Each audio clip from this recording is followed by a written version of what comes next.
Hello defense aspirants, welcome to the Target Defense Academy and we are going to discuss GAT paper and we are going to discuss only here physics portion. There are total of 21 questions in physics. Okay, first of all we look at this first question which is of set A.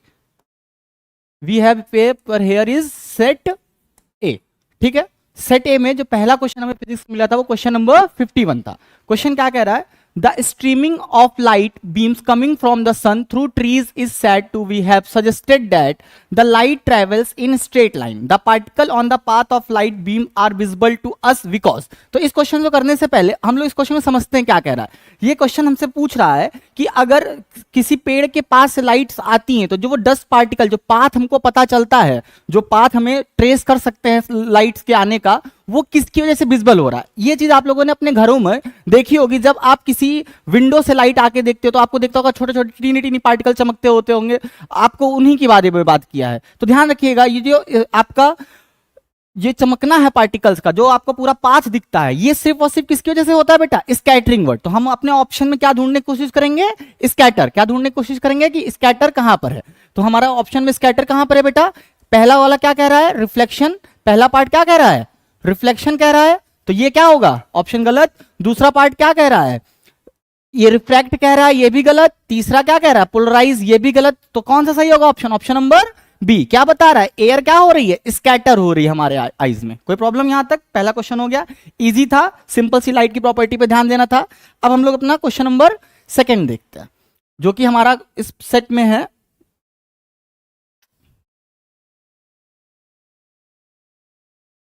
ये भी काफी आसान question था. क्या बोल रहा है? The flash of lightning is seen before the thunderstorm is heard, it verifies that. क्या कह रहा है कि हमको पहले लाइट दिख जाता है. बिजली जब कड़कती है तो सबसे पहले हमको लाइट दिख जाता है, उसका साउंड बाद में आता है. तो सबसे पहले रीजन समझ लेते हैं क्या होगा. जो लाइट की स्पीड होती है बेटा, जो स्पीड ऑफ लाइट है वो कितना है? 3 × 10⁸ मीटर पर सेकेंड. अगर ये हमारी वैक्यूम की स्पीड है, लेकिन अगर हम किसी मीडियम में भी जाएंगे तो भी ये नॉर्मली 10⁸ के टर्म्स में ही रहेगा. और वहां पर जहां पर साउंड है उसको हमेशा ट्रेवल करने के लिए क्या चाहिए होता है? एक मीडियम चाहिए होता है, जो कि क्या है? नॉर्मली एयर है. उसकी स्पीड कितनी है? 232 मीटर पर सेकेंड, जो कि काफी कम है. मतलब velocity of light is much greater than velocity of sound. इसीलिए हमेशा क्या दिखेगा हमको? सबसे पहले हमें चमक दिखेगी, फिर उसके बाद हमें आवाज दिखेगी. तो क्या रीजन हो गया? Light travels much faster than the sound. तो ऑप्शन नंबर 2 हमारा क्या होगा बेटा? राइट आंसर होगा. ऑप्शन नंबर 2 हमारा क्या होगा? राइट आंसर होगा. कोई प्रॉब्लम यहां तक? उसके बाद हम लोग क्वेश्चन नंबर अपने नेक्स्ट क्वेश्चन पर चलते हैं.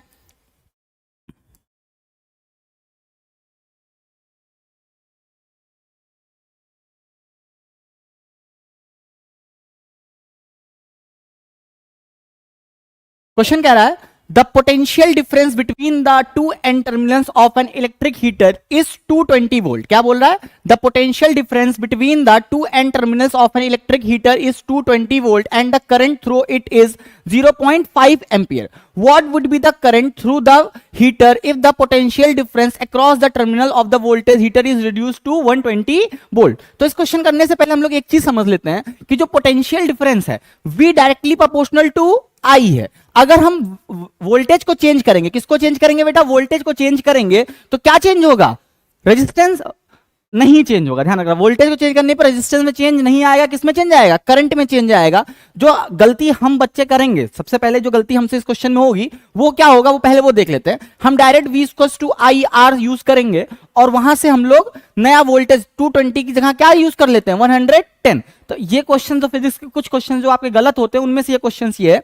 इसमें आपको ध्यान रखना है कि इस क्वेश्चन को सॉल्व करने से पहले हमें क्या करना है? उस हीटर का रेजिस्टेंस पता करना है, जो कि कितने पता चलेगा? V=IR. वोल्टेज पहले कितना दे रखा है? 220 वोल्ट. और आपको करंट कितना दे रखा है? 0.5 एम्पियर. तो रेजिस्टेंस कितना हो जाएगा सर्किट का? सर्किट का रेजिस्टेंस हो जाएगा 220/0.5, जो कि सॉल्व होकर कितना हो जाएगा? 440 ओम. क्या हो जाएगा? 440 ओम. अब जब फिर से इसका वोल्टेज क्या कर दिया गया है? 220 वोल्ट से क्या कर दिया गया बेटा? चेंज कर 120 वोल्ट कर दिया गया है. कितना कर दिया गया? 220 वोल्ट से चेंज कर 120 वोल्ट कर गया है. तो अब इसमें जो नई करंट होगी वो कितना हो जाएगा? V=IR. तो I = V/ आर, तो V कितना है इस बार हमारा 120 वोल्ट और रेजिस्टेंस 440। सॉल्व होगा 12/44, 6/22, 2 से करा 3/11, तो समथिंग 0.27 एम्पियर। कितना आएगा 0.27 एम्पियर। तो हम लोग देखते हैं हमारा ऑप्शन नंबर कौन सा सही हो रहा है इस बार। हमारा ऑप्शन नंबर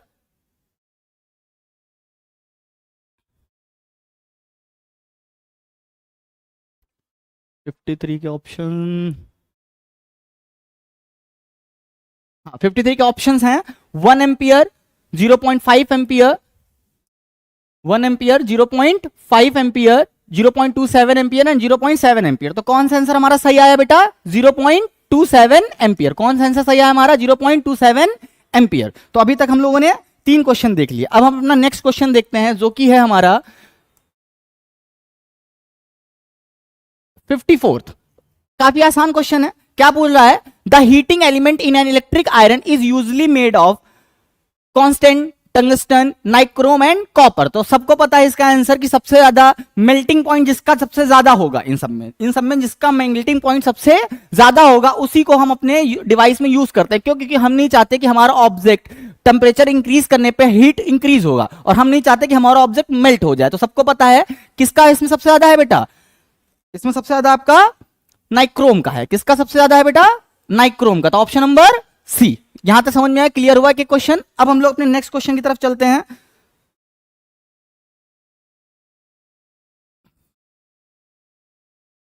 ओके, ये भी बहुत आसान क्वेश्चन हमारे सामने आ रहा है। क्वेश्चन पूछ रहा है हमसे, Sita 1.5 high stands before a plane mirror fixed on a wall to view her full image. What should be the minimum height of the plane mirror so that Sita can view her image fully? हमसे पूछ रहा है कि एक सीता नाम की बच्ची है जो कि किसके सामने, एक प्लेन मिरर के सामने खड़े हो रही है। किसके सामने, इसको ध्यान रखने बेटा, किसके सामने खड़े होने जा रही है, एक प्लेन मिरर के सामने खड़े होने जा रही है। वो कितने साइज का या फिर किस हाइट का एक अपना मिरर को यूज करे कि वो क्या कर सके, अपनी फुल इमेज देख सके। कितना देख सके बेटा, फुल इमेज। तो बहुत आसान सा है कि किसी भी प्लेन मिरर में अपनी फुल इमेज देखने के लिए हमें कितना चाहिए होता है, जितनी भी पर्सन की हाइट है, क्या है, height of person divided by 2। तो कितना हो जाएगा 1.5/2, तो 0.75 मीटर। ठीक है, क्वेश्चन में कोई प्रॉब्लम, आसान क्वेश्चन था। किसी क्या ध्यान रखना है कि प्लेन मिरर में फुल हाइट देखने के लिए, फुल हाइट मतलब फुल इमेज देखने के लिए हमेशा पर्सन की हाइट का आधा साइज का प्लेन मिरर होना चाहिए। मतलब अगर हमें अपने आप को किसी शीशे में पूरा देखना है तो हमें कम से कम अपनी हाइट की, इमेजिन अगर मैं 5 फुट का हूं तो मुझे करीब 2.5 फुट का मिरर यूज करना पड़ेगा, तब मैं अपनी पूरी इमेज उसमें देख पाऊंगा। ठीक है, अब आते हैं हम अपने क्वेश्चन नंबर नेक्स्ट पे जो कि है 56। ओके, ये फिजिक्स का उतना नहीं है लेकिन देख लेते हैं। Galvanization is a method of protecting iron from rusting by coating with a thin layer of zinc. क्या होगा आंसर बेटा इसका, जिंक। क्यों? क्योंकि जिंक क्या नहीं करता, ऑक्सीडाइजेशन नहीं करता। जिंक क्या नहीं करता, ऑक्सीडेशन नहीं करता। ये हमारा क्वेश्चन नहीं था लेकिन देखते हैं। ठीक, अब अपना फिर नेक्स्ट क्वेश्चन की तरफ चलते हैं।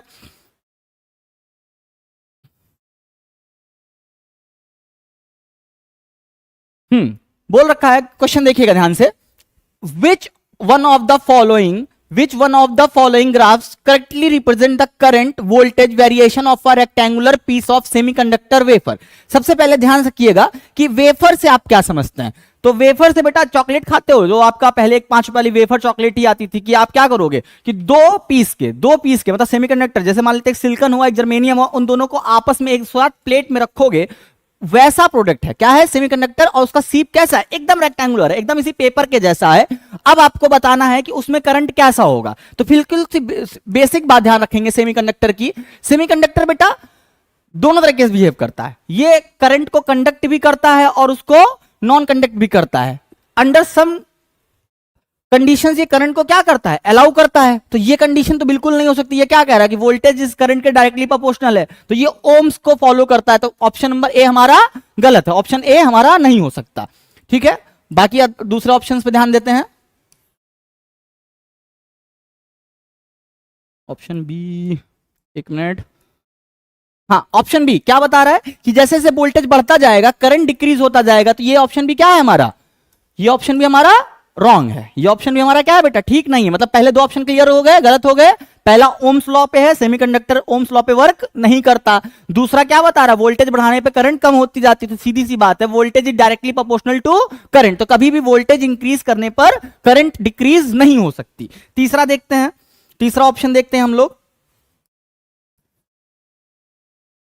तीसरा ऑप्शन सही है। क्या बता रहा है कि स्टार्टिंग पे वोल्टेज के कुछ पॉइंट पे हमको, वोल्टेज के कुछ पॉइंट पे हमको करंट नहीं मिल रहा है, लेकिन थोड़ी देर बाद वोल्टेज इंक्रीज करने पर करंट ड्रास्टिकली बढ़ता जा रहा है। इसलिए ऑप्शन नंबर सी क्या होगा हमारा, ट्रू।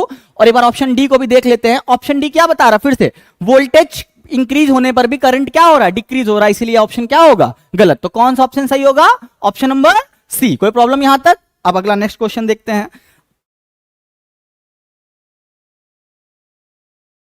ठीक है, नेक्स्ट क्वेश्चन हमारा 60 है। देख लेते हैं क्या कह रहा है। The green plants in a terrestrial economic system absorb sunlight that fall on their leaves and convert it into the food energy. The percentage of solar radiation absorbed bye all green plants for the process of photosynthesis is about 1%। बहुत से लोग इसको 10% लगा कर आएंगे, लेकिन ध्यान से सुनिएगा। यहां पर सिर्फ क्वेश्चन को समझिएगा। ये नहीं पूछ रहा है कि कितना एनर्जी का पार्ट उसके पास बचा। जो 1/10% का रूल है, 1/10 का रूल है, वो बाकी चीजों के लिए कि कितना एनर्जी आपकी बचती है। लेकिन यहां पे क्वेश्चन को समझिएगा कि वो कितने परसेंटेज का, मतलब सोलर रेडिएशन जो उस पे गिर रही है। मान लेते हैं जैसे ये हमारा एक लीफ होगा, तो इस पे जो सोलर सनलाइट्स आपकी गिर रही हैं उसका कितने परसेंट, मतलब अगर 100 अमाउंट ऑफ फोटॉन्स इस पे गिरे होंगे तो सिर्फ एक फोटोन जो है वो उस लीफ ने एब्जॉर्ब किया। अब इसका 10% आगे जाता है, वो डिफरेंट चीज है। लेकिन क्वेश्चन को ध्यान समझिएगा, 1% एब्जॉर्ब होता है इंसिडेंट फोटोनिक लाइट्स का। कोई प्रॉब्लम, ध्यान रखिएगा, ये काफी लोगों का गलत होगा। अगला नेक्स्ट क्वेश्चन। नेक्स्ट क्वेश्चन हमारा थोड़ा सा दूर है, क्वेश्चन नंबर 108। कितना है बेटा, क्वेश्चन नंबर 108। तो थोड़ा सा वेट करेंगे। और मैं यहां पे सिर्फ फिजिक्स का पार्ट कर रहा हूं। फिजिक्स के मोस्टली क्वेश्चन काफी आसान आए हैं, ज्यादा नहीं है। बस जिसने भी थोड़ा बहुत ध्यान से पढ़ा है और जो क्लास में नोट्स कराए जा रहे हैं, जैसे मैं आपका जो मेरे स्टूडेंट्स हैं आप उनसे क्रॉस वेरीफाई कर सकते हैं कि ऑलमोस्ट 95% क्वेश्चन क्लास में उनके कराए हुए हैं। सिर्फ एक क्वेश्चन ऐसा है जो क्लास में नहीं कराया गया हुआ है। ठीक है, आते हैं 108। क्वेश्चन कह रहा है an iron nail sinks in water whereas an iron ship floats. Which of the following statement is correct in this regard? तो सबसे पहले हमको समझना चाहिए कोई भी चीज फ्लोट करती क्यों है। सिंपल सा बेसिक सा है कि जितना लोड, जितना वेट हम वाटर का डिस्प्लेस करेंगे, उतना अगर नीचे से भी डिस्प्लेस होगा तो फ्लोट करेगा। इसके अलावा बाकी सारी कंडीशंस क्या है, गलत है। ठीक है, तो देखते हैं क्या होगा। बता रखा है average density of ship is greater then that of water, तो डूब जाना चाहिए। Average density of iron nail is greater then that of water, ठीक है, तभी तो डूब जाता है। नेल क्या होता है, अगर एक लोहे की कीली को पानी में ऐसे रखे तो डूब जाएगा, तो डेंसिटी ज्यादा है इसलिए डूब जा रहा है, कोई प्रॉब्लम नहीं। तीसरा कह रहा है average density of the ship is less than that of the water, अगर लेस होता तो डूब जाता, तो ये भी गड़बड़ है। ठीक, average density of the ship is equal to that of water, ये भी सही है, इक्वल है तो तैर रहा है।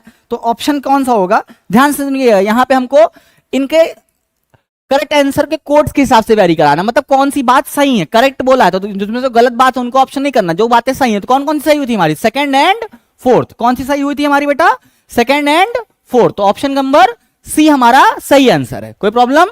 ठीक है, अब अगला क्वेश्चन देखते हैं हम लोग। अगला क्वेश्चन हमारा जो होगा वो होगा 109। काफी आसान क्वेश्चन है, बस ध्यान से करना है। क्वेश्चन को पढ़ते हुए समझेंगे, क्वेश्चन को पहले समझना बहुत जरूरी है। क्वेश्चन हमारा क्या कह रहा है, which of the following arrangement of resistance offer minimum effective resistance between the 2 points X and Y. मतलब कॉम्बिनेशन का, ये जो 4 कॉम्बिनेशंस बनाए गए हैं इनमें से सबसे मिनिमम रेजिस्टेंस किसका होगा। तो पहले वाले तीनों साफ साफ पैरेलल में दिख रहे हैं, तो पैरेलल में रूल क्या है हमारा, 1/r इसको टू जितने भी रेजिस्टेंस है 1/r1 plus 1/r2 plus 1/r3, तो कितना हो जाएगा ये 1/3 प्लस 1/3 प्लस 1/3, तो कितने ओम आ गया, 1 ओम। दूसरा क्वेश्चन क्या कह रहा है, दूसरा ऑप्शन देखते हैं। पहले का आंसर कितना है बेटा, पहले ऑप्शन का 1 ओम। दूसरे का क्या है, दो कैसे जुड़े हैं, पैरेलली जुड़े हैं, तो कितना हो जाएगा 1/3 प्लस 1/3, कोई प्रॉब्लम। कितना हो जाएगा 2/3 या फिर 3/2, रेसिप्रोकेट होगा ना, ध्यान रखना। 1/r सॉल्व करना होता तो कितना आ गया 1.5 ओम। ठीक है, अब ऑप्शन नंबर 3 पे हम लोग ध्यान देते हैं।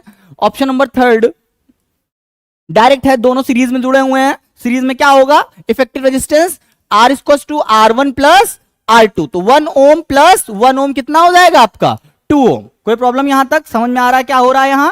तो पहले का आया इफेक्टिव रेजिस्टेंस या टोटल रेजिस्टेंस सर्किट का 1 ओम, दूसरे का 1.5, तीसरे का 2 ओम, फोर्थ वाला फिर से किस में जुड़ा हुआ है, सीरीज में जुड़ा हुआ है। सीरीज मतलब वो कॉम्बिनेशन जिसमें आपका जो करंट है वो डिवाइडेड नहीं होती है। तो जैसे एक्स से जो करंट चल रही है आई, वही current through out all resistance में पहुंच रही है, तो उसको किसमें बोलते हैं, सीरीज में। तो यहां पर भी कितना हो जाएगा effective resistance, R1 plus R2 plus R3, कितना हो जाएगा 1 प्लस 1 प्लस 1, कितना हो गया 3 ओम। तो पहला ऑप्शन कितना आया हमारा बेटा 1, तीसरा 1, दूसरा 1.5, तीसरा 2 और तीसरा 3। तो सबसे मिनिमम वाला कौन सा हो गया, ऑप्शन नंबर ए। कौन सा आंसर सही हुआ बेटा, ऑप्शन नंबर ए, जो कि कितना होगा 1 ओम, जो कि कितना होगा हमारा 1 ओम। ठीक है, अब हम लोग अपना अगला क्वेश्चन देखते हैं।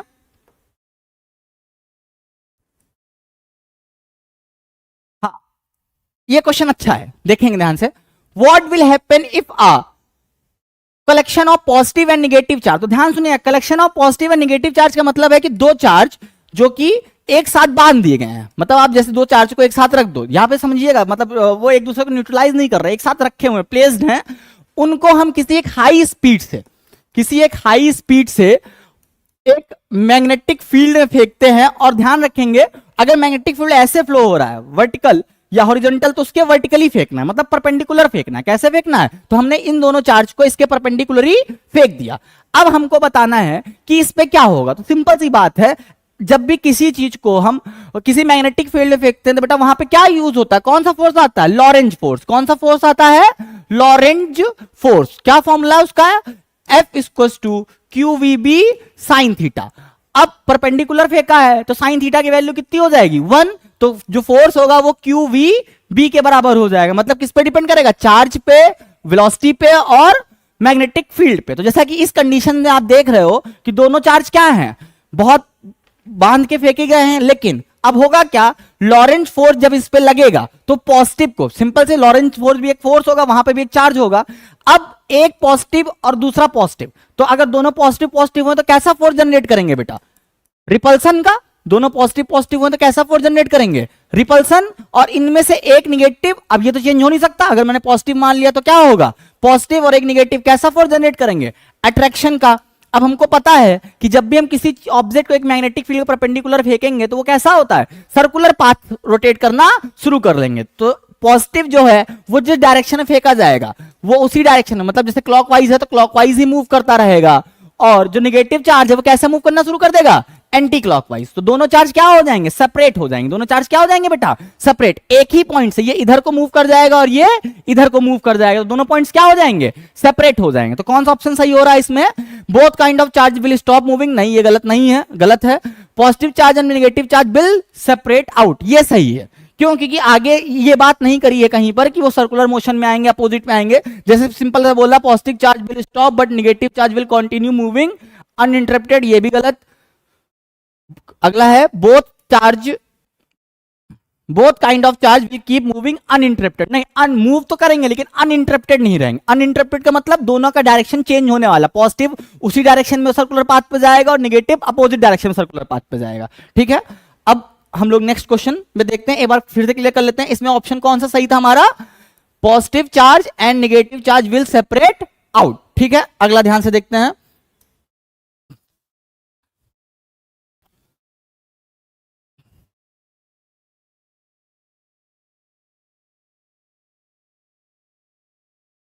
अगला क्वेश्चन, हाँ ठीक है, ये रहा। The motion of a particle of mass m is described by the relation, the motion of the particle of mass m is described by a relation y equals to ut minus half gt square, where u is initial velocity of particle, the force acting on the particle is। तो देखिए basic सा जो force होता है वो क्या होता है, F इक्वल्स टू ma। और हमें जो हमारी जो बेसिक अंडरस्टैंडिंग है, जो एक्सेलरेशन होता है बेटा वो क्या होता है, वेलोसिटी पर यूनिट टाइम मतलब डीवी बाई डी टी। अब देखिए कंफ्यूजन हो सकता है क्योंकि हम लोग पढ़ते रहते हैं, हमेशा हम लोग डिस्प्लेसमेंट को एक्स या वाई में रिप्रेजेंट करते हैं। हमेशा हम लोग क्लासरूम में पढ़ते हैं, मोस्ट ऑफ द टाइम हम लोग जो क्या है, जो कंफ्यूजिंग होता है, जो बेटा ध्यान से जब हम क्लास नहीं करते तो जब चीजें याद करने की कोशिश करते हैं यही प्रॉब्लम होता है। मोस्टली क्लासरूम्स में हम लोग डिस्प्लेसमेंट को एक्स या वाई से रिप्रेजेंट करते हैं, लेकिन क्वेश्चन में साफ साफ क्लियरली स्टेटेड है कि जो वेलोसिटी है वो क्या है, वाई है। क्या है बेटा, वाई है। और उसका क्या करेंगे, टाइम के रिस्पेक्ट में डिफरेंशिएट करेंगे तो क्या मिल जाएगा हमको, टाइम के रिस्पेक्ट में डिफरेंशिएट करेंगे तो एक्सेलरेशन मिलेगा। क्या मिलेगा, एक्सेलरेशन। तो फिर से देख लेते हैं, dy by D t equals to acceleration. dy की इक्वेशन कितनी दे रखी है, ut minus half g t square, ut minus half g t square. एक बार टाइम के साथ डिफरेंशिएट करेंगे इसको, एक बार टाइम के साथ डिफरेंशिएट करेंगे इसको, तो पावर 1 है तो कितना हो जाएगा यहाँ पे, u बचेगा माइनस हाफ टी स्क्वायर का हो जाएगा 2 इंटू टी इंटू जी, तो कैंसिल आउट हो जाएगा, बचेगा u माइनस जी टी। ये आया हमारा क्या, एक्सेलरेशन। तो फोर्स हमारा कितना आना चाहिए, ma मतलब mass into you minus G T. तो अब ध्यान से देखते हैं, हमारे पास ऐसा कोई ऑप्शन है नहीं, F equals to M D U by D T है, F equals to M G है, F equals to M D Y by D T है, F equals to minus M G है। लेकिन हमारे पास ऐसा कोई ऑप्शन है नहीं जो क्या बता रहा हो, F equals to M bracket में u माइनस वी टी। तो ध्यान से देखिएगा, इसने आपके पहले स्टेप एक्सेलरेशन को कितना ले लिया है, D Y by D T. कितना ले लिया एक्सेलरेशन को, D Y by D T. तो फोर्स कितना हो गया, m इंटू ए। देखिए ध्यान से, फोर्स m इंटू ए की वैल्यू कितनी हो गई, D Y by D T. तो ऑप्शन नंबर सी हमारा सही है। कौन सा ऑप्शन सही है बेटा हमारा, ऑप्शन नंबर सी सही है। क्लियर हो रहा है कि क्वेश्चन, कोई प्रॉब्लम तो नहीं हो रही है, ठीक है। अगर प्रॉब्लम हो तो आप कमेंट करके पूछ सकते हैं। अगला क्वेश्चन,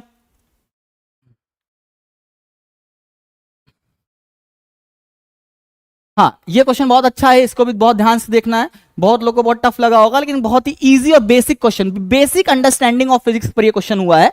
क्या बोल रखा है, a block of wood dimension 40, 20 and 10 centimetre. मतलब एक ब्लॉक है वुड का जिसकी डायमेंशन कितनी दे रखी है बेटा, एक वुड ब्लॉक है, मतलब लेंथ उसकी दे रखी है 40, ब्रेथ दे रखी है 20 एंड हाइट दे रखा है 10 centimetre. Is kept on a table top in 3 different position. मतलब किसी ब्लॉक को हम 3 तरह से रख सकते हैं ना, एक बार उसका बेस चेंज कर सकते हैं, एक बार उसके हम लेंथ को बेस बना सकते हैं, एक बार हम उसकी हाइट को बेस बना सकते हैं, एक बार हम उसके ब्रेथ को बेस बना सकते हैं। जैसे आपके घर में क्या आप टिफिन यूज करते हो, टिफिन को आप 3 तरीके से रख सकते हो ना, एक बार आप इसको फ्लैट रख सकते हो ऐसे, दूसरी बार इसको परपेंडिकुलर रख सकते हो, तीसरी बार उसकी एक्सिस पे रख सकते हो। तो उन तीनों तरीकों पे रखा गया और बता रखा है कि पहली बार की कंडीशन है कि 20 इंटू 10 सेंटीमीटर का बेस है। पहला कंडीशन कितना है, 20 इंटू 10 सेंटीमीटर का। दूसरी कंडीशन कितना कह रखा है, 10 इंटू 40 सेंटीमीटर का। और तीसरी कंडीशन कितना कह रखा है, 40 इंटू 20 सेंटीमीटर का। और पूछ रखा है कि प्रेशर को एराइज करो। तो बेसिक सा देखो ध्यान से, प्रेशर और एरिया में क्या रिलेशन है, प्रेशर इक्वल्स टू क्या होता है, फोर्स अपॉन एरिया। तो सीधी सी बात है, pressure is inversely proportional to area. जिसका एरिया कम उसका प्रेशर ज्यादा। क्या होगा कंडीशन, जिसका एरिया कम उसका प्रेशर ज्यादा। तो पहले वाले का एरिया कितना आएगा बेटा, 200 सेंटीमीटर है तो सेंटीमीटर स्क्वायर, दूसरे वाले का 400 सेंटीमीटर स्क्वायर, तीसरे वाले का 800 सेंटीमीटर स्क्वायर। कंडीशन क्या है कि जिसका एरिया ज्यादा उसका प्रेशर कम, जिसका एरिया कम उसका प्रेशर ज्यादा। तो सबसे कम एरिया किसका है, ए का, सबसे कम एरिया ए का, फिर बी का है, फिर सी का। तो प्रेशर सबसे ज्यादा किसका हो जाएगा, ए का, फिर बी का और फिर सी का। तो कौन सा आपका सही हो रहा है, पहला वाला condition, pressure of A is greater than pressure of B is greater than pressure on C. बात समझ, बेसिक कॉन्सेप्ट था, एकदम आसान क्वेश्चन था। क्या कि सिर्फ जिसका आपको एरिया दे रखा है आपको निकाल के कंपेयर कर लेना किसका किससे ज्यादा है, ठीक है। अब हम लोग अपने नेक्स्ट क्वेश्चन पे आते हैं।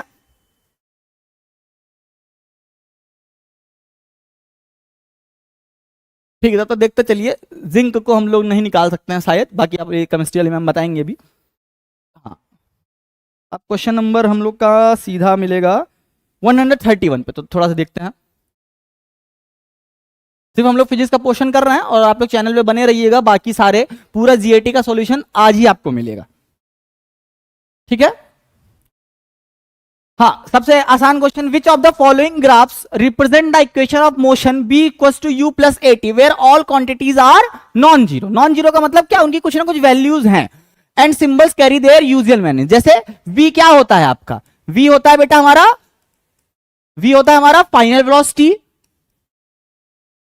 u क्या होता है हमारा initial velocity, a acceleration and T क्या होता है टाइम। चलो एक ग्राफ बना लेते हैं, अच्छे समझ में आ जाएगा।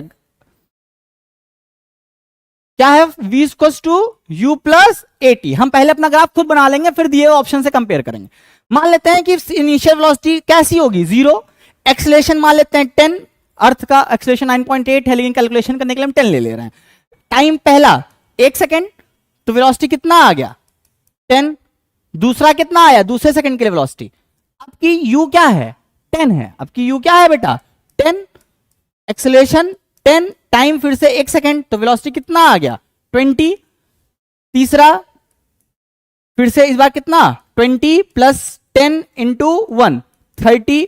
तो ध्यान से देखिए क्या हो रहा है 10 20 30 40 50, ये हमारी वेलोसिटीज आ रही। कैसी आ रही वेलोसिटी बेटा 10 20 30 40 50। लेकिन हमसे क्या वेलोसिटी और टाइम का ग्राफ पूछा हुआ है। हमारे चारों ऑप्शंस में आप अगर देख लीजिए, हमारे चारों ऑप्शन में,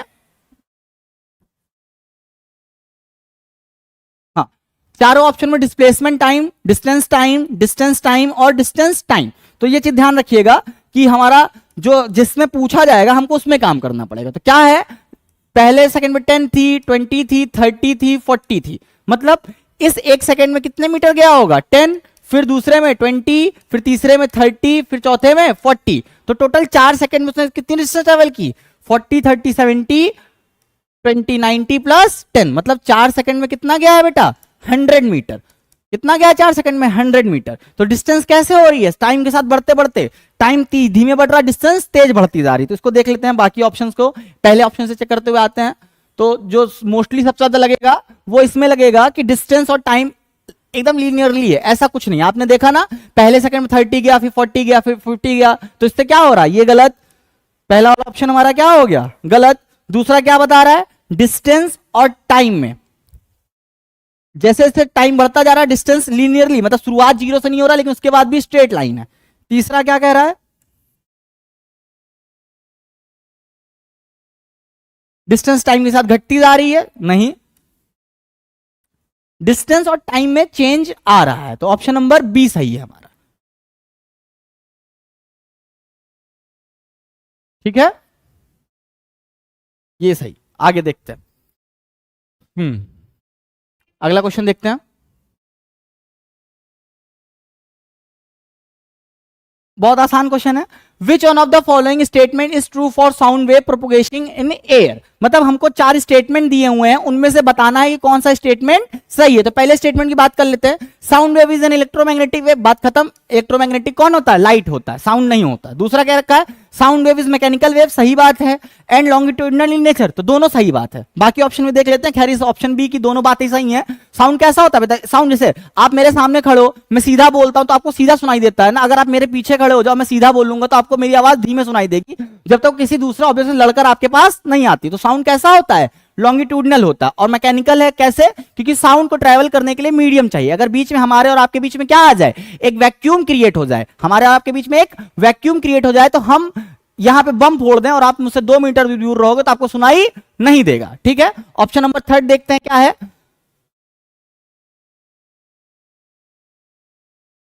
sound is mechanical wave and transverse in nature, तो यही गलत हो गया। मैकेनिकल वेव तो है, साउंड मैकेनिकल वेव तो है, लेकिन ट्रांसवर्स इन नेचर नहीं है, तो ऑप्शन गलत। साउंड इज इलेक्ट्रोमैग्नेटिक वेव, गलत, दोनों ऑप्शन इसके गलत 4। तो कौन सा ऑप्शन सही, ऑप्शन नंबर बी। कौन सा सही हुआ बेटा, ऑप्शन नंबर बी। क्या है, साउंड एक मैकेनिकल वेव प्लस लॉन्गिट्यूडनल है। क्या है, मैकेनिकल वेव प्लस लॉन्गिट्यूडनल है। कोई प्रॉब्लम यहां तक। अगला पॉइंट देखते हैं, A 100 gram sphere is moving at a speed of 20 metre per second collides with, क्या बोल रखा है बेटा, A 100 ग्राम स्फीयर, कैसा sphere, A 100 gram sphere moving with the velocity of 20 metre per second collides with another sphere at rest, तो इसकी velocity कितनी है बेटा 0, लेकिन मास इसका कम है 50 मीटर 50 ग्राम। अब कह रखा है कोलाइड करता है और परफेक्टली इलास्टिक कोलिजन है। कैसा कोलिजन है बेटा, परफेक्टली इलास्टिक, तो मतलब जिसका जैसा शेप है वैसा ही रहेगा। तो हमें बताना है कि इसका टाइम कैसा हो जाएगा, स्पीड ऑफ सेकंड स्फीयर का, मतलब ये जाएगा, इसको हिट करेगा, फिर ये रुक जाएगा और ये मूव करने लगेगा। ठीक है, तो क्या है कंजर्वेशन ऑफ मोमेंटम, क्या बताता है, before collision, during collision equals to after collision, यही है ना बेटा, before collision, during collision, after collision. Before collision क्या है mv, during collision m1v1 plus m2v2, after collision mv। तो ध्यान से रखना यहां पे ये इनिशियल है तो ये 0 हो जाएगा, क्योंकि क्या हो रहा है, दोनों क्रॉस चेंज कर रहा है, इलास्टिक कोलिजन है तो यहां पे 0 है। मास और वेलोसिटी कितना है इसका 100, वेलोसिटी कितना है 20 मीटर पर सेकंड। ठीक है, किसके इक्वल होना है इससे मतलब नहीं, फाइनल के बराबर करते हैं, कितना उसका 50 और वेलोसिटी उसकी फाइंड करना है, 0 से 0 कैंसिल, 5 2 जा 10, 20 2 जा 40, तो किसकी स्पीड से छोटा वाला मूव करेगा 40 मीटर पर सेकंड की। ये हम लोग आप करके भी देख सकते हो, किसी बड़े पत्थर से एक छोटे पत्थर को मारो तो छोटा पत्थर बड़े पत्थर के मुकाबले तेज जाएगा, या फिर अगर आपने कंची कभी खेली होगी तो आप कंची को जब हिट करो, एक बड़ी कंची से छोटी कंची को, तो जिस कंची को आप हिट करोगे वो बेटा तेज मूव करेगी, अगर बड़ी कंची वहीं पर रुक जाए तो। ठीक, अगला क्वेश्चन देखते हैं।